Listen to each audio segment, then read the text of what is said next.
Mag-umpisa na po ako magsalita. Tatapos ko lang po kasi nung kagabi sa akin, one versus the mob.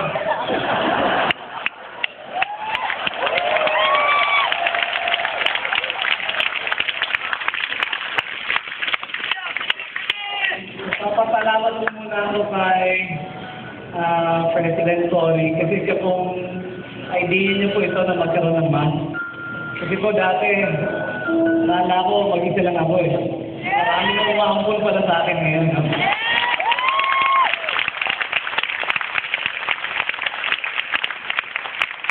Tapos natuwa ako sa mass. Dahil sa dami ng pare, punta na ako ng ilang buwang minsan.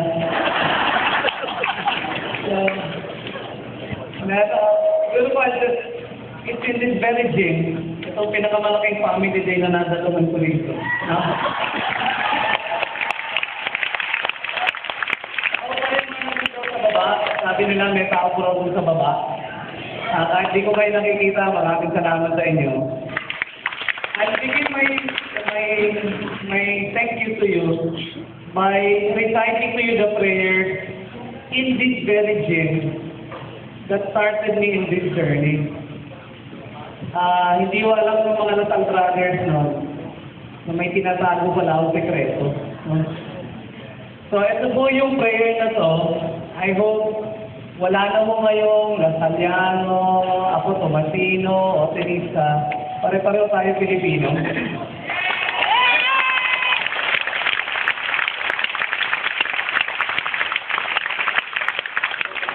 Let me just recite the prayer for you. If you can just really, if you can close your eyes, kasi nung nangyari sa akin, when this was recited, as if the whole gym fell silent, and this is the only word or voice that I could hear. Ito po yan, let me share with you. That yung title po ng prayer nila is, Today I Start the Change I Want to See. So if you can just please, be silent and really listen to the word. It might have the same effect on you as it had on me. Let me now begin po, It goes this way. Let me be the change I want to see. To do with strength and wisdom all that needs to be done. And become the hope that I can be. Set me free from my fears and hesitations. Grant me courage and humility. Fill me with spirit to face the challenge and start the change I long to see. Even if I'm not the light, I can be the spark. In faith, service, and communion, let us start the change we want to see, the change that begins in me. Leave Jesus in our heart.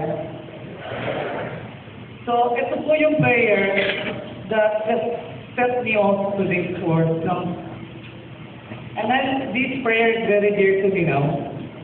And I'd like to share it with you. And, so, this is really humbling that so many people are caring.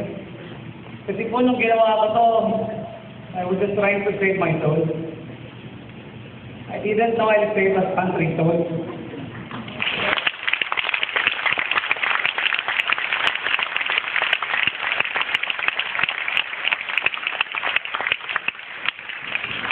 I shared a question that one of my kids asked me that nasabi ko na rin po sa iba, but I would like you to answer for me. I cannot answer it. Sabi niya, Papa, kasi nakikita niyo yung mga text-text doon sa TV.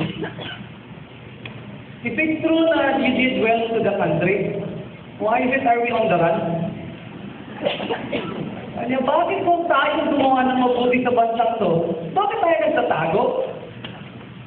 Bakit tayo yung kailangan pa di makakapasok sa eskwela yung anak?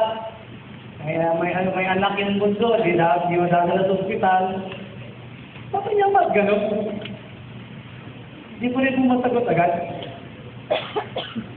And I hope everyone will help me find the answers to our children.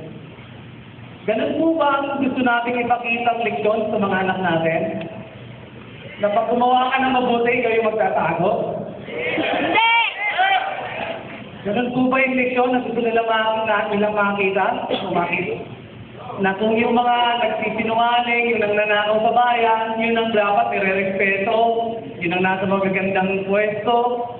Yun po ba gusto ninyong ituro natin sa mga anak natin? Tulungan niyo po ako, sana yung bayang Kristiyanong Pilipino, at tutulong po tayo na turuan natin yung anak natin ng tama. No?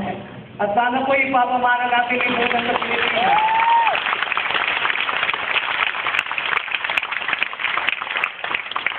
Yung bayan na tinuturuan ng mga bata na pag gumawa ka ng mabuti, ikaw ang naglalakad na nakatatanoon sa labas.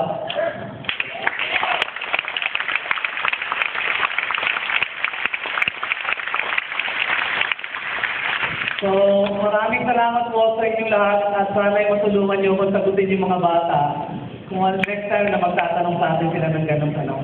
Maraming salamat po sa inyong lahat.